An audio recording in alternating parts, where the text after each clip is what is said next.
Welcome to the Church Universal series, where we seek to tell the often untold story of the many apostolates in the Catholic Church which are making a positive difference in the world through their charitable works and prayerful lives. What can we do better to help couples to prepare for the sacrament of marriage and to thrive in living out this holy vocation?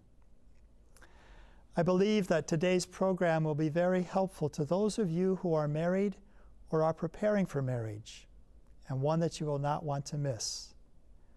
My guests via Skype are Byron and Francine Parola, who are the directors of the Parish and Marriage Resource Center in Australia and are co-authors of the church-approved Smart Loving series. Welcome to both of you. Thank you very much, Father Joseph. Thank you, Father. It's lovely to meet you. So why don't you tell our viewers, what is the Parish and Marriage Resource Center that you're part of? The organisation is part of an international network of lay people founded by Father Charles Gallagher, a Jesuit from the United States, who was the founder of Worldwide Marriage Encounter. And that was an environment we both grew up in with our families. We've become involved with that organisation. And our primary purpose is to evangelise through empowering the sacrament of matrimony, helping couples to be living witnesses. And we do that by providing programs and also resources that can be used out in the church to help couples firstly encounter Christ through their marriage, but then also to be living witnesses and evangelists in their community through their marriage. And you talk about empowering marriage. What do you mean by that? Giving them things that will really help to strengthen their marriage? Yeah, so at its most basic level, it obviously means helping couples to have really strong, loving relationships. But at a more fundamental level, it's also about helping them to release within their relationship the sacramental charisms that the Holy Spirit gives us through the sacrament. So it's really helping them to grow deeper into faith and to rely more on the graces and the charisms of the Holy Spirit. To fulfill their mission, to love each other more deeply, and from that love to also then bring Christ to the world. Most Catholic married couples walk around thinking their marriage is just a private affair between the two of them. What we don't realise is that everybody around us, our children, our families, our work colleagues, people in the supermarket, are encountering the dynamic of our relationship all the time. And so we send ripples out, and the ripples can either be constructive and loving, or they can be destructive and hurtful, depending on how our relationship's going. And so when the married couple is good together, in love together, they become much more generous, subconsciously and sometimes consciously, to those around them. And that's how we change the world, by love. One of the things I really like about your program is that your emphasis on the sacrament of matrimony. So those graces that we receive to assist us in our particular vocation, for me, the sacrament of holy orders, and for those who are in the married state, the sacrament of matrimony. Yeah, very, very much so. And I think one of the things a lot of people fail to appreciate is that even though God, through his church, calls us to a great ambition in our marriage and really has very high expectations, and from a secular point of view, the expectations that God has of Catholic couples is really very demanding. But the church and through the sacraments gives us the grace to actually achieve that. So it doesn't kind of give us the demands and then leave us alone to try and muddle our way through it. It actually gives us the gifts and the graces we need to live to that ambition. If just to personalise it for a moment, the vows I took on my wedding day means that my primary objective in life is my vocation to marriage. My work, everything else I do, is there to support that. And so if you think about the vow I took basically calls me to love Francine as best as humanly possible, as incomplete as that will be, such that when she dies and meets God, her closest human experience, lived experience of God's unconditional love will be my love for her. That's my mission. That's my vocation. And that's her mission and that's her vocation. And you can't do that by yourself. You need God's intervention to do it. I mean, we'll never do it perfectly. So the sense of the graces that come with marriage is to help us in that mission. But also the nature of a sacrament is to be a sign. It's to be a witness. It's to have impact on those around us. It's not just between us. And so it's got that duality of it's for us to be better, but for the purpose of being visible and touching the lives of others. So it's important that it's not just about my own personal happiness, right? It's about growing in holiness. That's really what a sacrament enables us to do. Very, very much so. And we like to say to couples, the marriage isn't supposed to make you happy. Because that's really, I guess, the secular understanding of marriage is that, you know, this marriage or this person is going to make me happy. But that's not actually what the purpose of marriage is, certainly not in the Catholic understanding. The purpose is to make us holy. It's to help perfect us more and more in love and in holiness so that we can enjoy eternity with God. And I think that's a great sort of countercultural message at the moment, because most people's view is that marriage is supposed to make you happy. The analogy we use is that, you know, the purpose of food is not to bring you pleasure, it's to give you nutrition. Eating can be pleasurable, particularly a fine meal. It's not denying the pleasure of it, but it's not the purpose of it. And likewise with marriage, the purpose of marriage is not to make us happy, it's to bring us closer to each other and to God through the way we love. We are supposed to witness God's love by the way we love each other. We're supposed to bring the experience of God's love to each other. And that's not to make me happy. It's to make us loving. And will we be happy if we do that? Well, of course we will. But that's a byproduct. It's not a purpose. And I suppose that's why today we don't see people even getting married, because they don't really expect it to last. So as long as you make me happy, we'll stay together. But when that's over, then we go on to the next one and the next one and the next one. And that really leads to a kind of adolescence, that we never really mature in holiness. Yes, exactly. And I think a lot of couples don't realize that at the time that they're often attracted to somebody who will help them resolve their childhood frustrations and their sort of unresolved formation issues, if you like. And so whenever there's challenges or difficulties or friction in our relationship, we've learned to recognize that as times when we're growing, that's actually, you know, when Byron really annoys me, he's actually, in some ways, doing occasionally. He's doing what he's supposed to do, because it's bringing to the surface some of those unresolved issues that need addressing as part of that pathway of holiness. It's kind of funny, Father Joseph. We sort of know, because of, you know, our education and our health and our fitness, we know that anything worth having in life is hard work. Yes. But somehow when it comes to marriage, which we say is the most important thing in our life, we think that anything that makes it feel hard is a problem. Whereas we don't see that when we go out for a run or we try and pick up a set of weights. You know, it is hard, and the harder it is, the more fantastic we feel about accomplishing it. But the minute we have a hardship in marriage, because we have a happiness mindset, we think, well, if we're not happy right now, the marriage must be failing. And that's such a false belief system. But it's invasive in our culture, including our church culture, unfortunately. So there really needs to be an education about what marriage is, what the sacrament of matrimony is. And in the recent synods on the family, they talked about a marriage catechumenate. What is that? Yes. Yeah, so the marriage catechumenate idea has really been developing for a number of decades. I think the first real evidence of it came from the Pontifical of the Council of the Family in a document they published in 1995, where they identified 4 different stages of marriage formation: remote, proximate, immediate, and enrichment. Enrichment being after the wedding and the others before, at different stages. It was then picked up in the synods. There was a lot of the synods on the family in 2016 and 2017, I think they were. A lot of talk there about this idea of a catechumenate, which draws on the analogy, I suppose, of the rite of Christian initiation for adults within the RCIA, where it happens over a period of time, several months.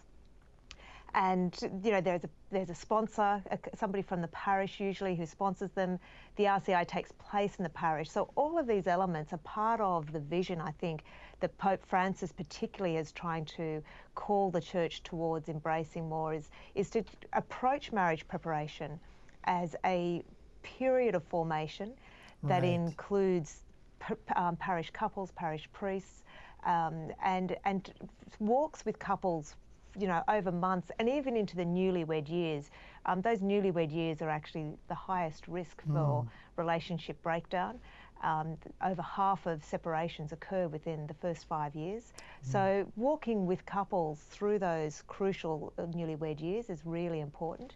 But also even beyond that, we know as 32 years married that we still need the support and encouragement and challenge sometimes of other people in our lives to, call us out to be more for each other in our marriage. We're still growing. I mean, the idea that you can prepare for something as complicated as a life journey together with a weekend course, pre-Cana course, marriage preparation course, is sort of an absurdity, really. Yes. And yeah, it's not that those things are bad, it's just that they're not enough. I'm not sure of the different laws in the different states across the United States, yet alone different countries, but in Australia, to get a driver's licence, it's a year's training for a 17-year-old. They have to complete 120 hours of driving experience under instruction. They have to pass a test. But with marriage, you basically just have to notify somebody for 6 months and then turn up. And in the Catholic faith, we ask them to do a course, which could be as small as a day or a day and a half or 2 days. So there's nothing wrong with those courses, but the marriage catechumen, I think, is really calling on us to understand that this is a journey of maturation, that you go from single life into a couple world, and the preparation for that starts at childhood.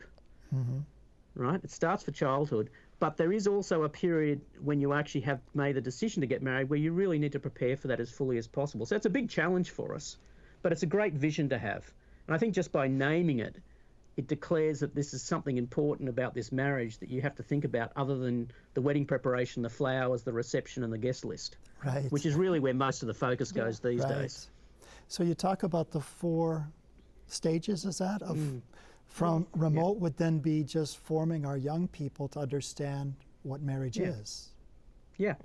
Our children are in remote preparation from the moment they're born. They're watching mum and dad. They're watching the people around them. They're unfortunately watching television. So all the inputs they're getting about what is right and normal about marriage is that remote preparation.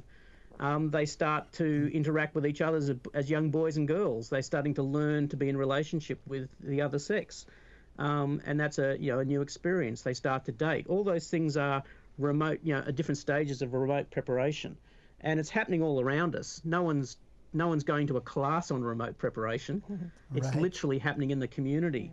And again, if you go back to your earlier question about the importance of the sacrament, as married couples, we are supposed to be sacramental witnesses by the way we love each other, so that remote preparation is happening under our formation, under our living witness. And one of the scariest bits of parenting advice I was ever given was, worry not that your children won't listen to what you say, worry more that they will watch what you do.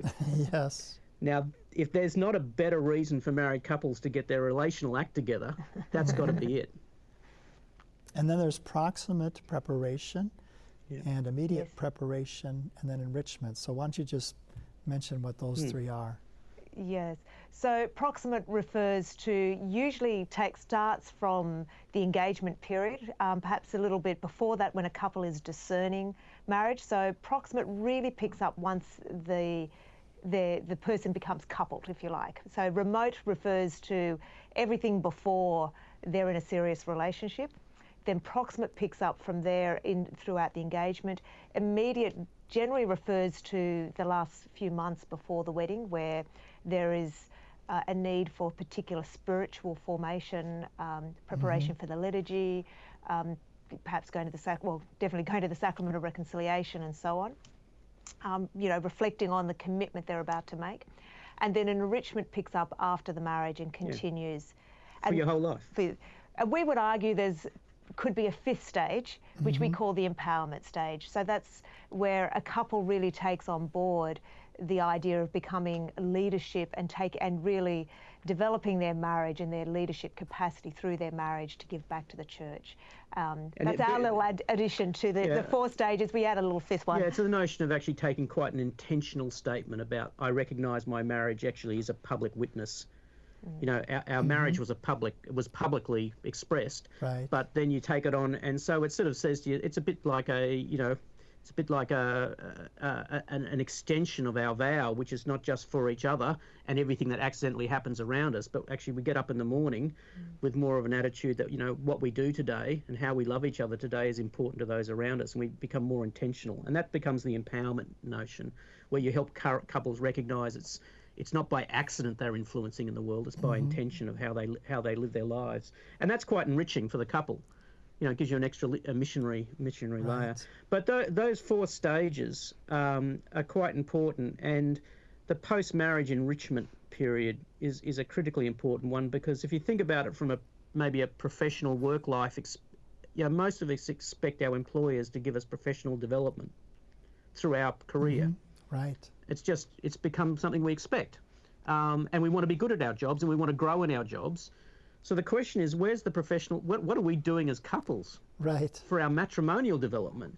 What courses have we attended? What books have we read? What retreats have we done together? You know, focused on our marriage. You know, not books on faith, not books on my spirituality, but on our marriage. And because that's our vocation. And the answer is, most of us don't do anything. Right. You know, we just expect it to happen. Those are the stages. I often say that we as priests and religious, every year we're required to take a 5-day retreat to refocus why we became consecrated people, priests in the first place, and just to refocus our intention again. And certainly marriage needs that as well, just a time to refocus even annually to grow in your understanding. If you need 5 days, we probably need 15. Five for ourselves, 5 to sort out the problems with each other, and then 5 to work out what we're going to do about it. It's not a trivial task to develop a life of deep intimacy with another person, right, who, as you learn more about them, you actually learn more how different we are, which is kind of the irony of marriage. The deeper you go with somebody, you realise more the differences. And what do why would we not expect that? If you stay at the surface, then you recognise the patterns of, obvious recognition that settle in. But if you go deep, you uncover more and more differences in yourself and each other, and that's very enriching. So we probably need a year's retreat every year. Now you talk about the necessity of faith formation as part of that formation. Isn't that happening in marriage preparation classes? Look, it happens, I think, in some courses are comprehensive. A lot of the courses, though, focus very much on relationship skills and insights. And while these are very important, it's obviously not enough. And we like to draw the analogy of, just imagine if we took a class of First Communion candidates and told them all about good nutrition and taught them how to cook a healthy breakfast, and then said, right, kids, you're ready for your First Communion. We'd obviously see that learning about good nutrition is not sufficient in preparation for First Communion. They need to get formation, they need to learn how to pray and learn some theology about what the sacrament is that they're receiving. And similarly with marriage preparation, if a course only exclusively focuses on the relationship skills, can still be a very good course and very helpful. It's just not enough. Yeah, right. we scour the world looking at all the courses out there, because we're trying to steal. We're researchers, so we try to steal every good idea out there, and that's what researchers do. So we see a lot of programs, and I think you find programs tend to push themselves down either end of the spectrum. Some focus it only on the spiritual development, which is insufficient also, because we actually have to help couples practically learn how to communicate, how to relate, how to forgive as part of their formation. Likewise, a lot of them, as Francine said, focus only on those, what I'd call psycho-secular skills, which are important, but again, insufficient. And the trick is to integrate the two, not to teach them as two separate subjects, but actually to integrate them together. So when we communicate, we talk about communication and we talk about its roots, which means to become together as one, which is the Latin roots of the word communication. So the purpose of communication is not to convey information, it's actually to create union. And so that's a spiritual journey, but there are then technical ways of how do you do that as a man and a woman. So we try to make everything connected and integrated, and I don't think our general view on the world is there's not enough of that. We tend to box spirituality and religion and faith, and we talk about the secular stuff You know, Right. the good psychology, and it is good psychology, good neurobiology. We tend to box that over there, but we don't tend to stitch them together enough. And I think that's the trick. Do you talk about how to pray together as a family and be united in prayer and those sorts of Yes. things? Yeah, definitely. And that's certainly a topic that some of the other courses have difficulty with, particularly if they're operating out of a more secular kind of mindset. So, you know, in Australia, a number of our courses have big numbers of couples coming in. They're often they're not practicing couples. So Right. it's difficult in those circumstances to bring in sort of some of these more religious traditions. But we've taken the approach of they're coming to the Catholic Church to get married. Right. We shouldn't hold back, that we need to give them everything that we think they need and then let them make the choice of what they will and won't take into their lives. So with praying as a couple is quite challenging, particularly that very intimate sort of personal conversations we have with God. To do that as a couple is quite challenging. So we start couples with little simple things like just recited prayers that they can say together. Obviously the rosary and things like that are very helpful, but we also give them just a very short daily prayer that they can say together that's praying specifically for their marriage and for their spouse and for them to become the spouse that God calls them to, as a starting point to just get them on that journey of praying together. Right. It's a really important topic area. Surprisingly, and some people might find this a little bit shocking, but we would say that actually praying as a couple is as intimate or more intimate than making love. And if you think about it for a moment, to be spiritually naked in front of each other, because when you go to God in deep prayer, there's no pretense. I mean, who are you fooling? Right. Yeah, I mean, you're spiritually naked. Well, that's an incredibly vulnerable moment. As couples, we might talk about things with all sorts of barriers up and protections up, even if we're intending not to. But if you invite each other into a conversation with God, you know, my conversation, you know, let's participate with each other, that's incredibly intimate. So to help couples get to that place is not a simple journey. And it's different from saying rote prayers together, which are important. Right. But to actually move them to a point of where they can actually pray together. And so our overarching point is your spirituality is very personal. And so because it's personal and can be quite different, even if you both share the faith. I mean, Francine's more charismatic and I'm more monastic, right? So our spiritualities, even though we're both Catholic, are quite different. Yeah. So the learning to pray together is actually quite tricky. And it feels foreign for me to enter her prayer life. So and he's doing much better. Yeah, I can learn. So it's a great area, and what we don't want them to do is leave their spiritual life outside of their marriage journey together. You know, recently I prepared a couple for marriage, and they had mentors. So we had an older couple that had been married for 20 years who were mentors for them. It was such an enriching experience for both couples. Talk about mentoring and you know, that role. Yeah.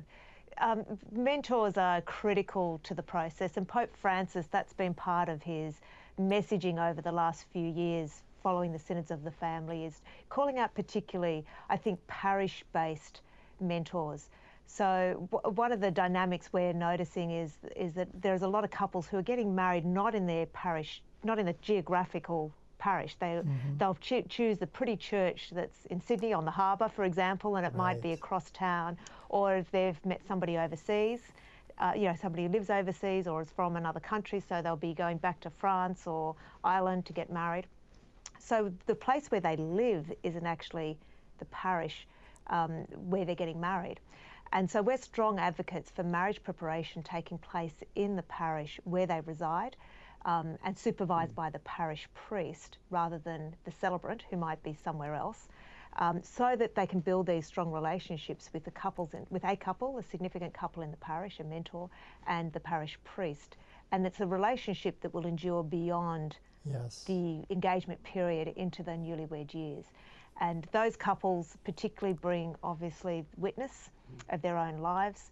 They bring the practical experience. They're also on a journey themselves, so they're modelling this idea of continuous growth throughout the lifetime. So they're putting in place for this engaged couple a very important principle of we don't just do a course and then tick the box and we never think about Right. learning anything else about marriage, that we're even as a married couple, we're still growing together.